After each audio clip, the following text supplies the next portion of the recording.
Oh, I'm excited. I'm excited for this conversation because some of you have seen the title and think that you might have some ideas about what it's about. You may or may not be accurate in some places, and you might discover some things about uh, a whole new way of looking at this whole word called thank you, right? Because how many of us like to hear thank you?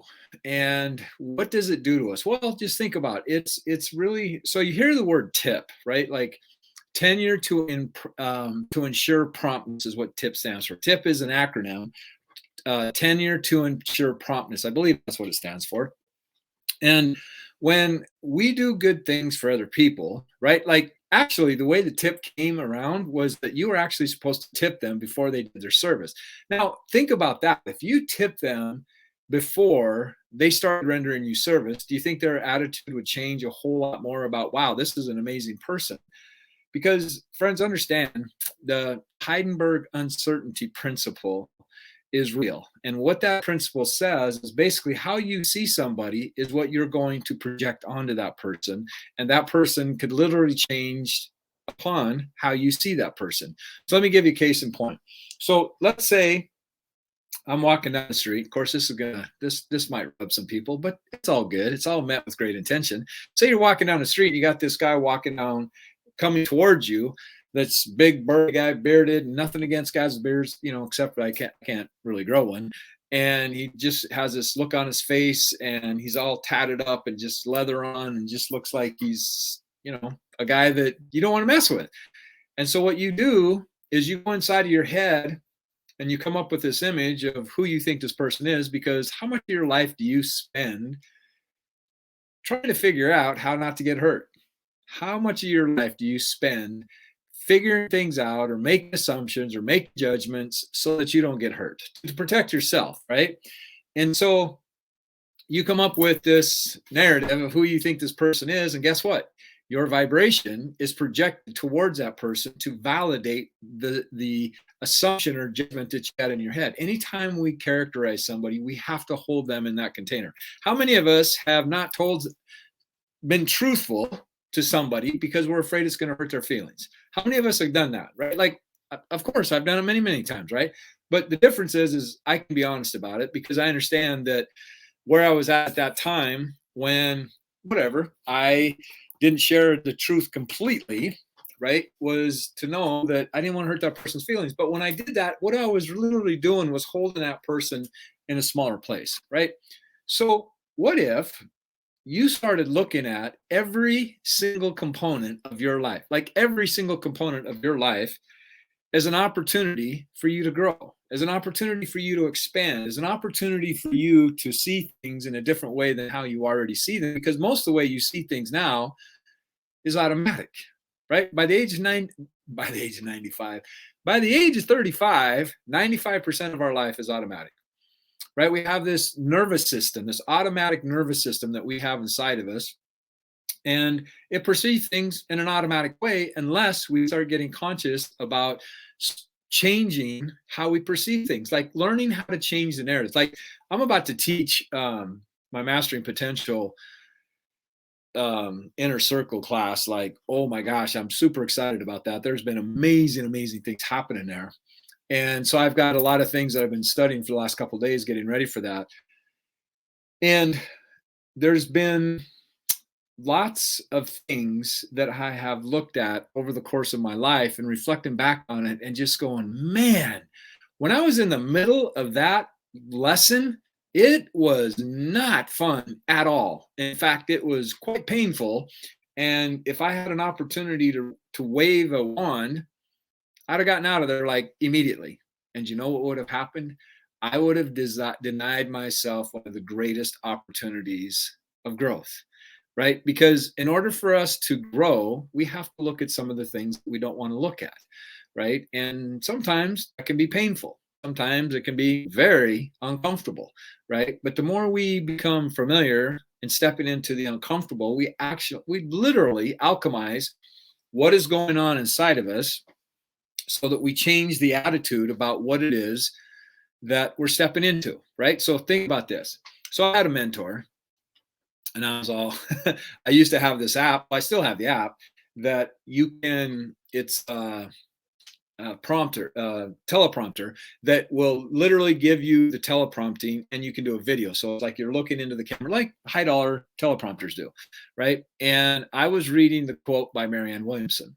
Well, I had a mentor that watched me and seen me do that. And he's like, dude, you got to memorize what it is that you're quoting.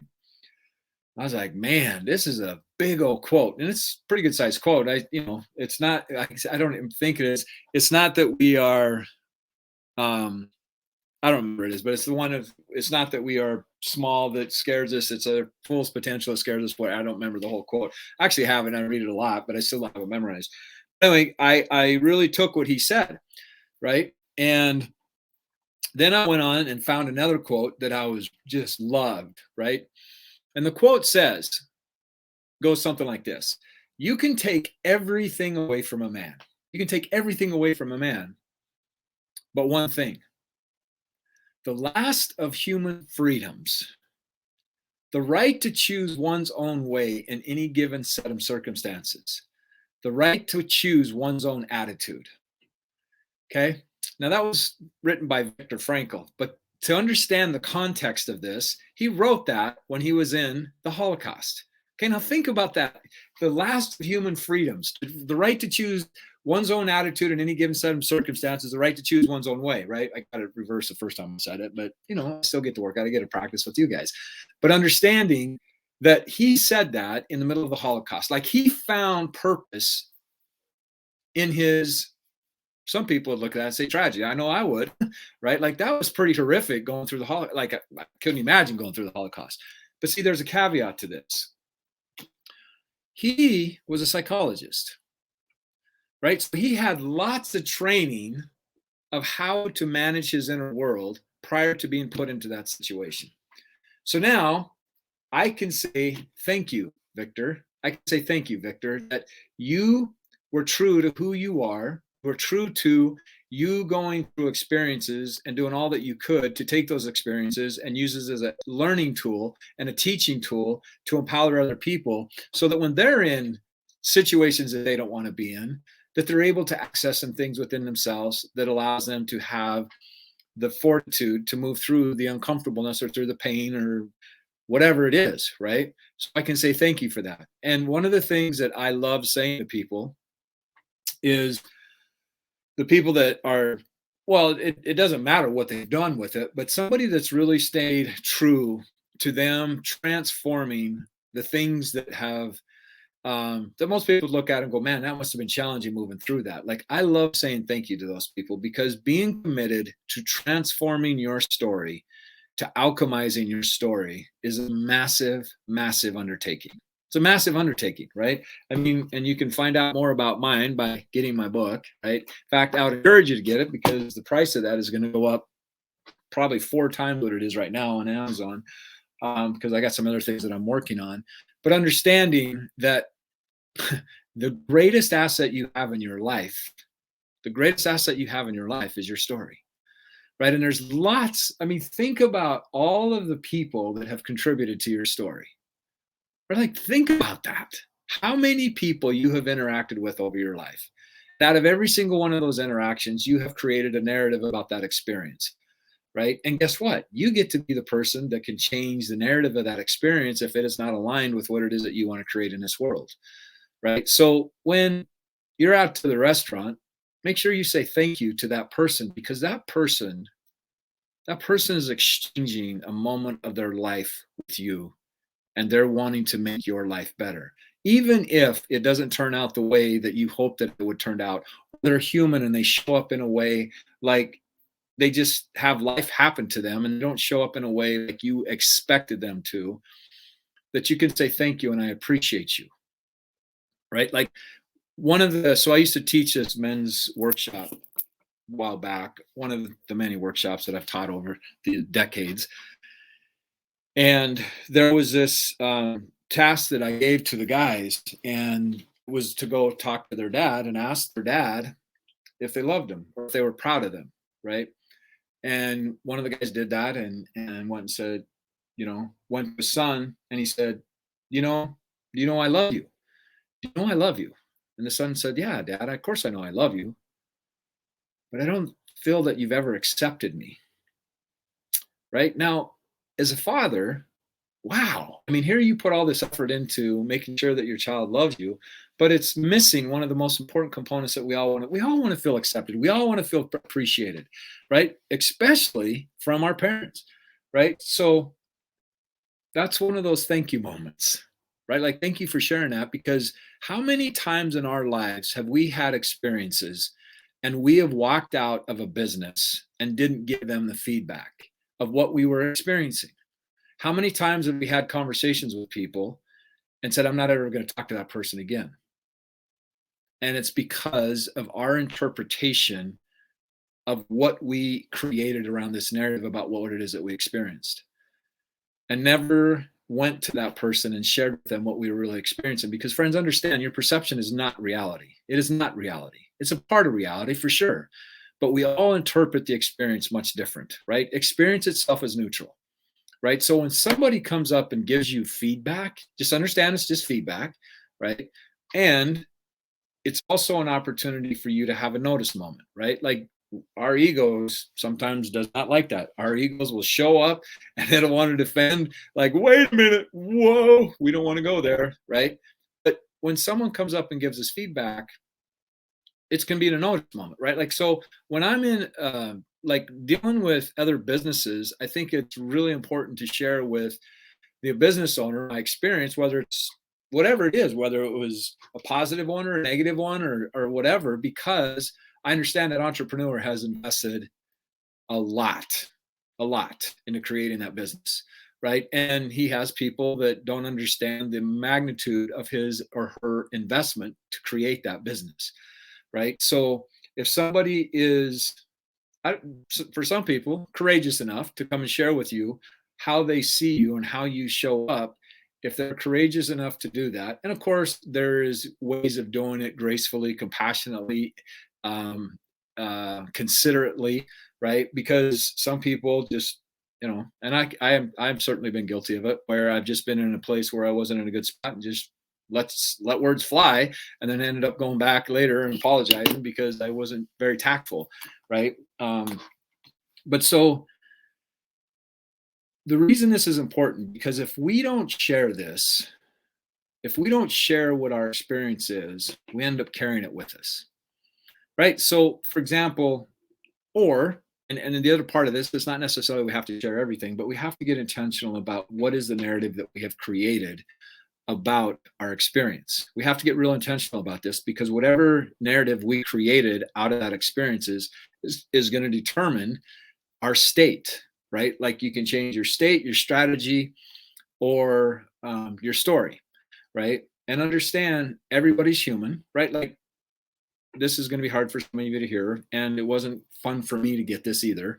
But it's true. Like, there is no single person on this planet that's 100% trustworthy, and there's no way to know that, right? And what I mean by that, like, if you ask somebody, do I look fat in these jeans? Right? I mean, it's not that they're well-intended people, right? Is that they're valuing certain things that are going to impact their ability to be entirely transparent, right? The other part of it is, are they coming from a wound, or are they coming from their true natural state, which is what they were born into this world with, right? Like, compassionate and love and understanding, right? No prejudice, none of that stuff, right? And so people people are interesting. People are really, really interesting, right? And this whole narrative around don't offend me, right? Me being offended is my responsibility, right? And the reason we are offended is because it is aligned with something that we already have inside of us, right? So if there's something that happens outside of us that triggers something within us, it's because it's in us, and that's why we're triggered. And so it's a great opportunity for us to really look at, what is the narrative I have around this? Because, friends, understand, we're going to attract situations into our lives over and over and over, because we're electromagnetic beings. We'll just keep attracting situations into our lives until we learn how to move through that lesson, right? So you get to choose, right? Like, what we resist becomes anchors, right?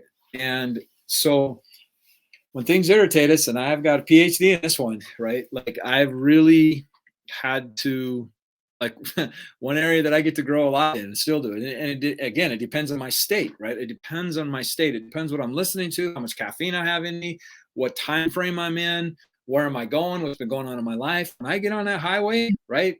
There's a lot of things going on, and somebody can cut me off. And yeah, I've had some experiences on the interstate, right? But understanding it's all because of the narrative that I've created. See, in fear, anger, let's go with anger, right? Anger is a secondary emotion. And underneath that, usually for anger, is we are afraid or we got hurt animated, right? And we use anger to protect us, right? It's just our body goes into fight, flight, or freeze. And so the more we can look at, the more we can look at the narratives that we created, because what determines the quality of your life, like the thing that determines the quality of your life is the scripts you tell yourself and the images you have in your head. And then your body takes over from there, right? So you can take things personal, which is your own story, which is your own choice, right? Or understand that everybody's got their own world, everybody's got their own model of the world, and that however they're showing up probably has nothing to do with you, right? And so understanding that there's a big difference between content and context, right? Like the people that see things on the news is seeing a very, very, very small piece of content, and they don't understand the context, and they're making judgment calls. So like just case in point, if I said Trump, just said the word Trump right now, you're going to access everything within yourself and you're going to project that onto me, right? I didn't say whether I liked him or didn't like him. I just said his name Trump, right? Obama, let's use Obama. Let's say Biden, right? All the things that you have inside of you, you access, you immediately make a judgment call on me because of the words I say. It's human nature. We all do it, right? And so looking at what is the narrative that I've created about whatever it is that's triggering me,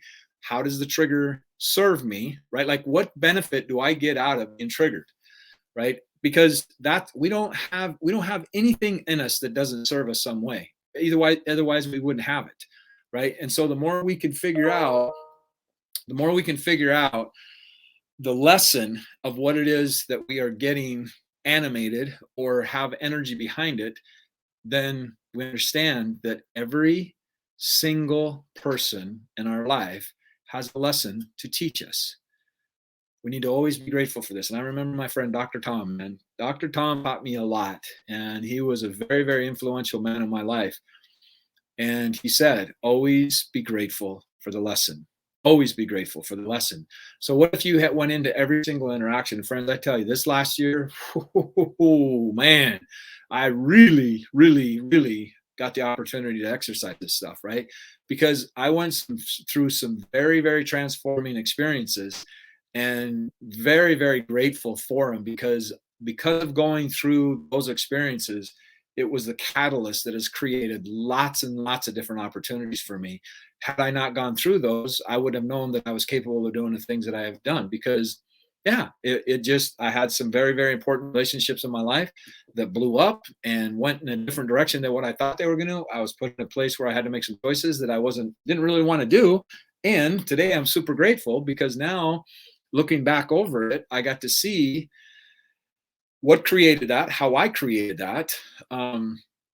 Because again, friends, understand life doesn't happen to you. Life doesn't happen for you. There's the new positive thing out there saying life happens through you. It happens through you, right? You are the authority, the author of your life. And every single decision you have made is what has changed or created where you're at right now. Every single decision you've made, right? And so if we don't want to look at, and I've got so many techniques and exercises that I do with my clients that just really give them the opportunity to see things and facing our truth, facing our shadow sometimes is not much fun because our ego is not very good at wanting to admit that it might be wrong, right? Our ego is our ego. It's full of pride. And I had some really big lessons on that 3 or 4 months ago. I remember my coach sending me these messages all the time. My coach is very in tune with who I am. And he was sending these messages and not intentionally calling me out, but saying it in a way that it could land however it was meant to land. And I remember sending him a message back. It's like, dude, why are you sending me all these messages on pride, man? It's like, I'm good. And whoa, lo and behold, it came up. And when it came up, it about floored me, right?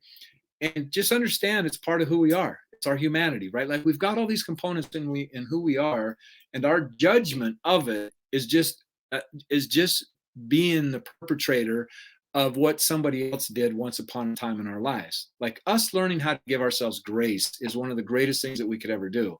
Us learning to love into our pain is one of the greatest skills that we could ever do. Because see, this is what gives us the opportunity for us to understand we are the one that is responsible for the pain that we feel, because it's based on the narrative, right? And this is what determines how we step out into the unknown. Are we living in the past and going, I got hurt there and I'm not ever going to do that again? Right? That's all it is that's happening when we are stepping out into higher levels of what we want to create, right? So be thankful. Say thank you. Some people, you might not want to say that to, and I don't say thank you to everyone, but I want people to know that I appreciate them. I really do. And they're people are having life. I mean, people are on their journey, right? So when I go on my walk, I do my best to show up in a way that every single person I interact with, they know that I notice them, right? And that I want to give them some vibes that helps them understand that I appreciate them and that I acknowledge them, right? People are out there working their butts off, doing the best they can with what they've got, no matter what level. And just because I have different understandings and different experiences and stuff like that, it's being humble, and humble is celebrating value, and every single person in this world has some kind of value to bring, right? It might not show up the way you expect it, right? Like some of the most challenging freaking like experiences I've had in my life have really been the things that have been the catalyst. Some of it took longer than others, right? But it gave me the opportunity to really recognize parts of who I am that had that not happened, I would have never experienced it, right? So be grateful. It's a great vibration. Be thankful for every single person in your life, because whether you believe it or not, everything is divinely designed. Everything is divinely designed. And thank you, Christina, you're awesome. Everything is divinely designed. And what if it's showing up in a way that gives you the opportunity to learn something about who you are, right? So be grateful for the lessons, be grateful for the mentors. Everybody has something to teach, and every single person you meet introduces you to a different part of who you are, right? So love, be joyful. I get it. Life happens, and this is mastery, and I get lots of opportunities to experience this. Like today, there was a moment when I went into it and you would have gone, yep, you're teaching on this tonight, right? And see, that's the other thing. Sometimes when you teach on something, you get opportunities to learn the lesson. See, the lessons are we get put into situations that we don't think we can handle, and then we move through them, and then we're able to trust our ability to know that we can handle them. So, yeah, it pisses me off when they don't say thank you. Oh, well, there's a journey for you.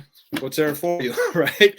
I mean, and that's just it. I get it. I've got my stories around that too. So, who's in control of your life? Who's in control of your emotions? You are, right? And I get opportunities every single day to work at this. So I'm glad you're here. And by the way, I'm doing another master class, masteringpotential.com. Go there now, masteringpotential.com. I'm going to be doing a class here coming up real soon that you do not want to miss that workshop. It's amazing.